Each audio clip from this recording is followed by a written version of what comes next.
Sio, Dagote, Dousti Natane, ¿Qué onda, raza? Welcome, everybody, to the Black Bear Medicine Bag Show. Yes, that was a little indigenous music from Ramiro Cody, who is Black in Dene, Navajo. With no further ado, let's jump into our trending topic. At least 15 indigenous people from Arizona and New Mexico have reported being stopped at their homes and workplaces or detained by federal law enforcement and asked to produce proof of their U.S. citizenship during immigration raids since Wednesday, according to Navajo Nation officials.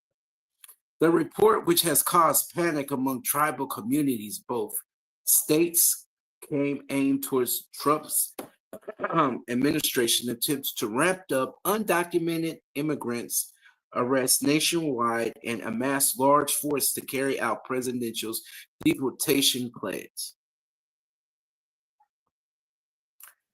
CNN has reached out to the White House for comments. The reported raids and the exact number of the Ne or Navajo and other indigenous tribal citizens who were apprehended are still under investigation. Navajo's Nation Council Speaker Crystalline Curry told. It is unclear if the Immigration and Customs Enforcement or other law enforcement entities were conducting apprehensions. ICE has not responded to CNN's comments.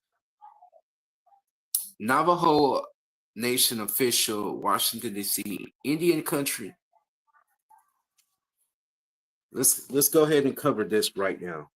While this is nothing new, if you ever watched Code Talkers, you'll see that a lot of the Dene or Navajo people were mistaken for Japanese, and they used this to their advantage when they were over there in Japan. But let's bring it back to the United States. Sometimes they were questioned about their tribal citizenship and, but they're a sovereign nation and they should be respected as a sovereign nation. They're born in the United States. But Trump, if I did a little bit more background, tried to use since they were just became U.S. citizens in 1924. That's right. Native people were given citizenship in 1924.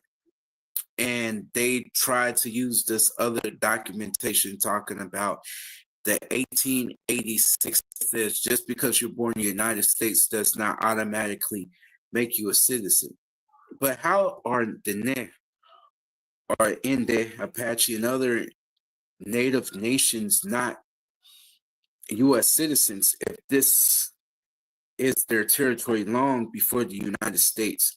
They've been here as Aboriginal people for time immemorial. When U.S. was still 13 colonies, there were Dene people, Ute people, Inde, Apache people, Toto Odono, Pima, Maricopan, and all Southwest and throughout the Southeast and throughout the United States. Nations that ran and had trade and lived and died, burial grounds and ceremonies before even the founding father, George Washington, for the United States. How is that so? You guys are not respecting your treaties you by doing this. And you got to remember something too. A lot of these people, Asians, are European. They forget their ancestors came over here as criminals. They came as indigents, poor people. These people coming from England, Ireland, Scotland, Germany. You guys were the ones who were not wanted in your society for religious purposes. You weren't part of normal society. So you fast forward it to 250 years later, almost 300 years later, and they repeating the same thing over again, basically. They keep repeating the same thing over and over again.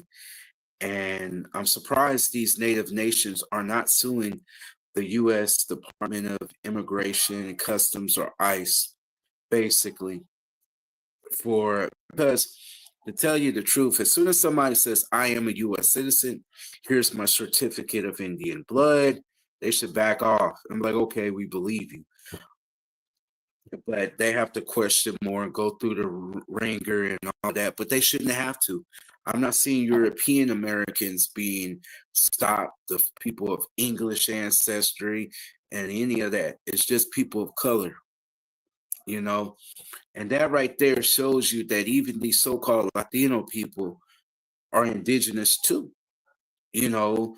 No more, and there was actually, no matter if they're Boricua, Puerto Rican, they come from Taino Indians, a Puerto Rican guy was also stopped at the airport and searched also, but he was a veteran.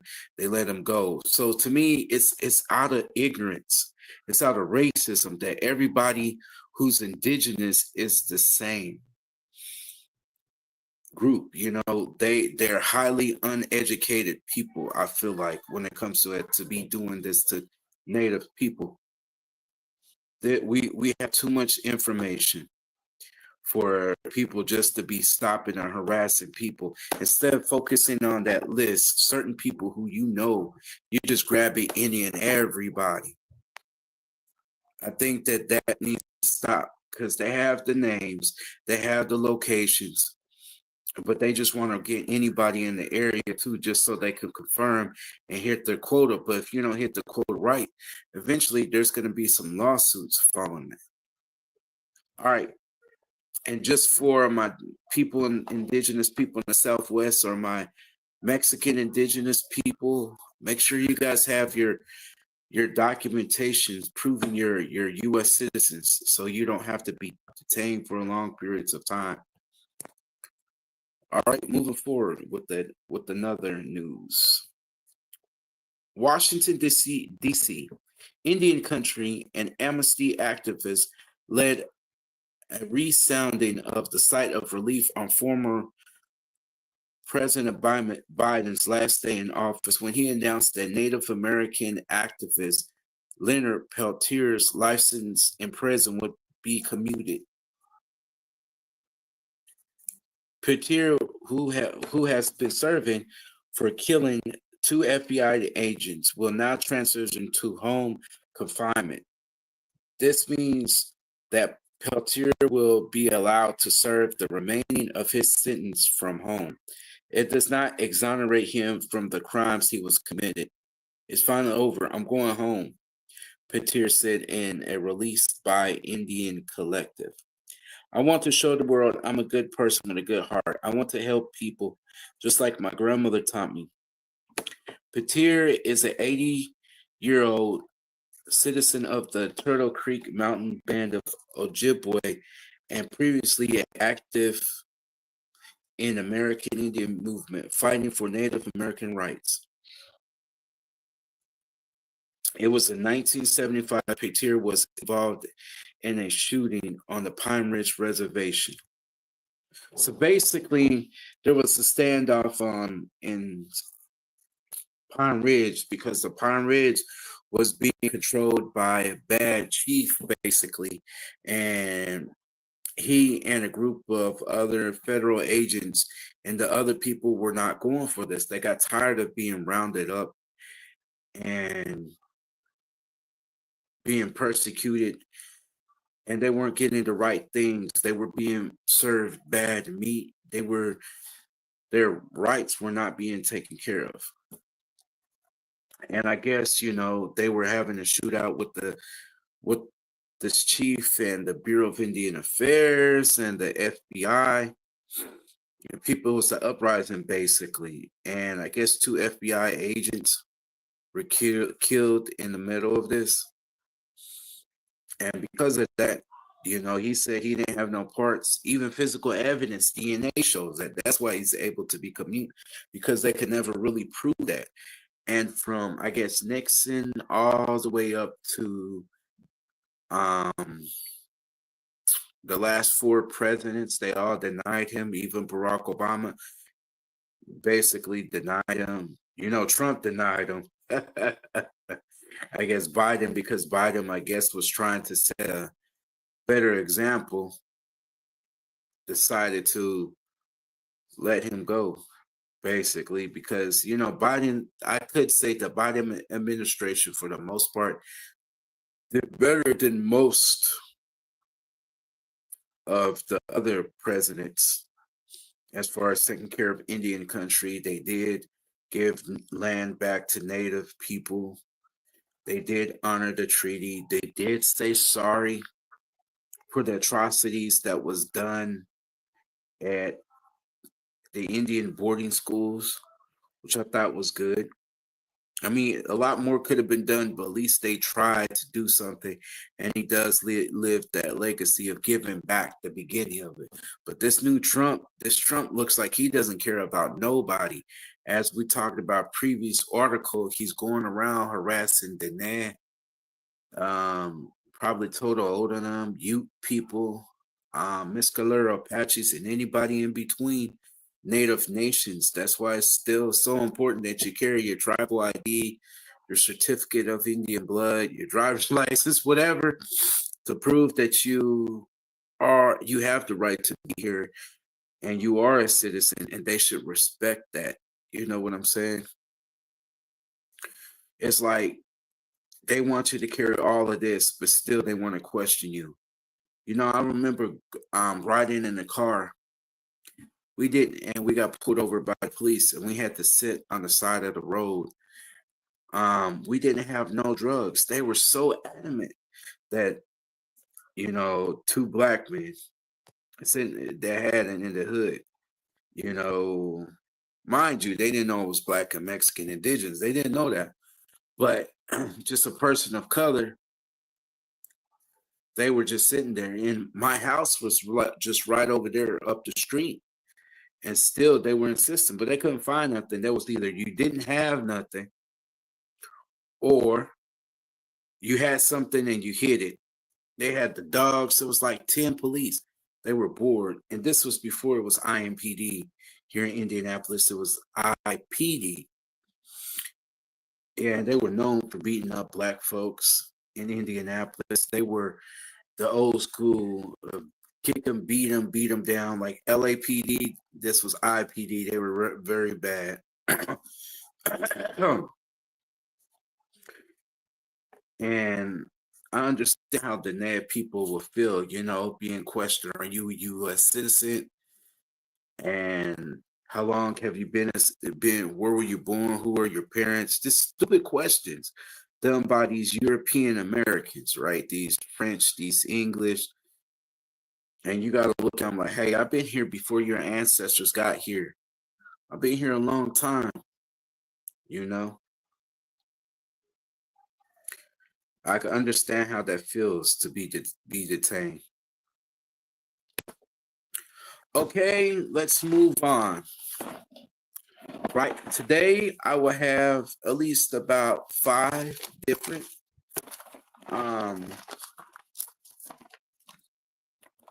herbs that you could use to make your life better. Just bear with me.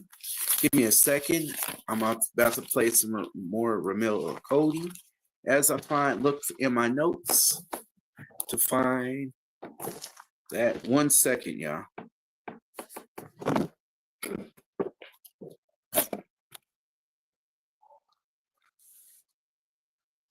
Looking for a reason to try the $5 meal deal with movement value? 10, 2.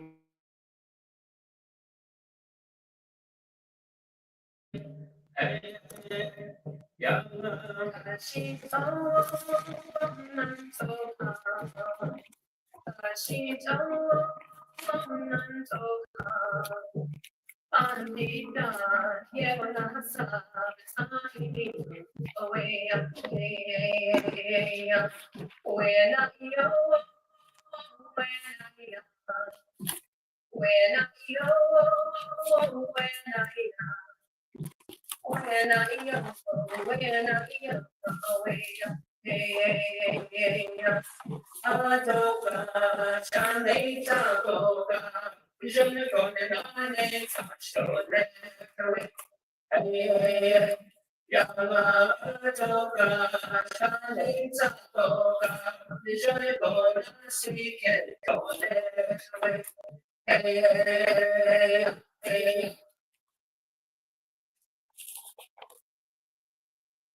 Okay, I'm back. Just bear with me one more moment.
Okay, I'm back.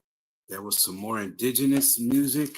I'll find out who that exactly was, and I'll put that on my Black Bear Medicine Bag show. The first singer was Ramila Cody. She's black and Dene, from the Dene people. Very, very famous. All right, the first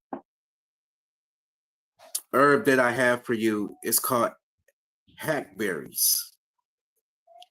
Hackberries are good for sore throat.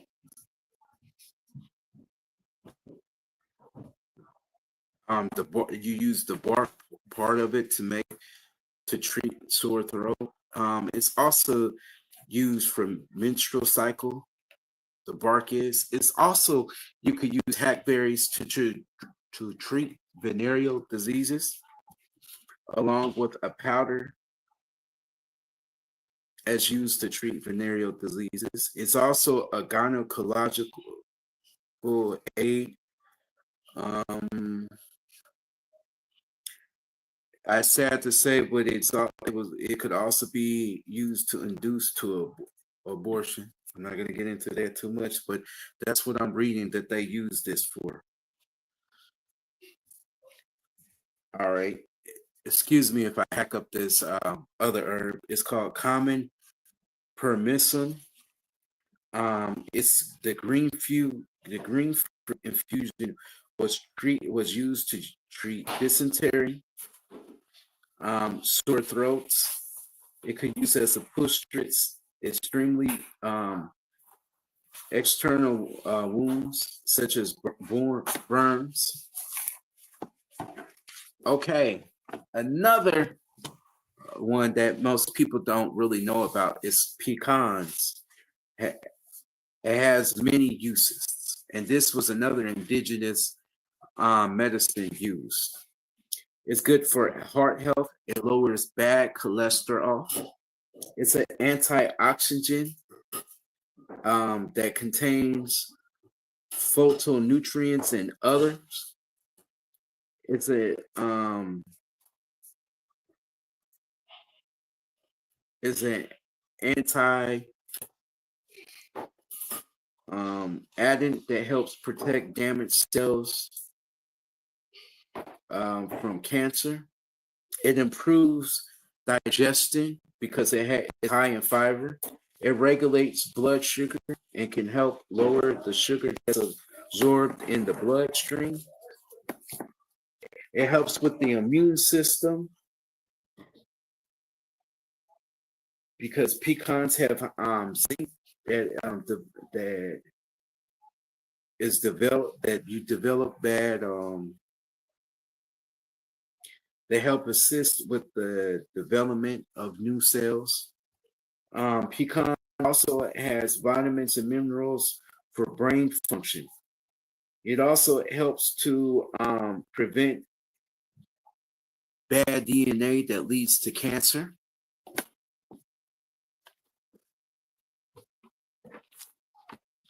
Moving on.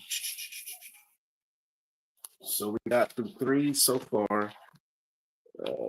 Okay, let me look at this. Honey locust. That's another one. Both the Miami and many other nations have used the honey locust.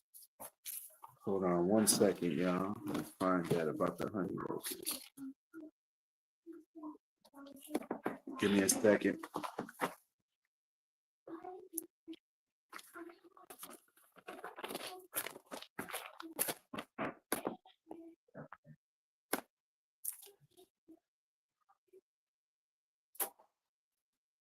Okay, the honey locust, the Miami and other nations have used the bark and other pods and seeds for medicinal properties. The pods were used as the antiseptic, and the juice of the pods was used as an antiseptic. The bark was used to treat sore throats and colds. The seeds can be used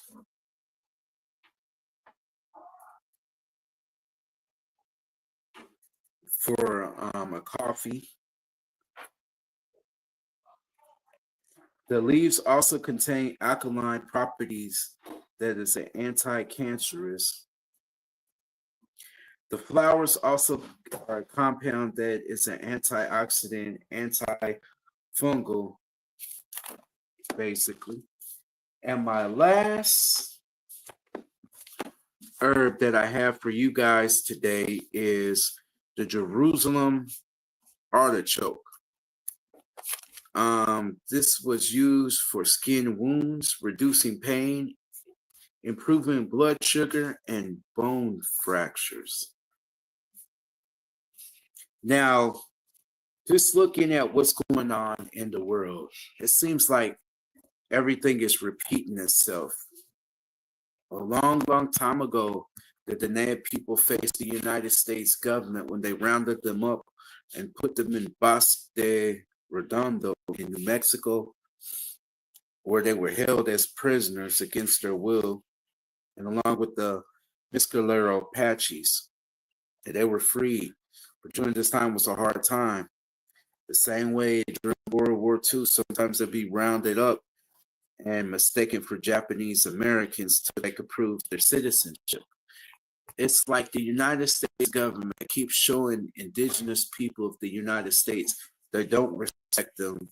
They don't respect the treaties. It's almost like okay, yeah, whatever. We're gonna do whatever that we want. So what I would say to tell Native people and people of color is beware Know the laws. Stand your ground. Don't be afraid. All right, that's all that I have for you today. I'm going to say be safe, beware, stay vigilant. And thank you for checking out the Black Bear Medicine Bag Show.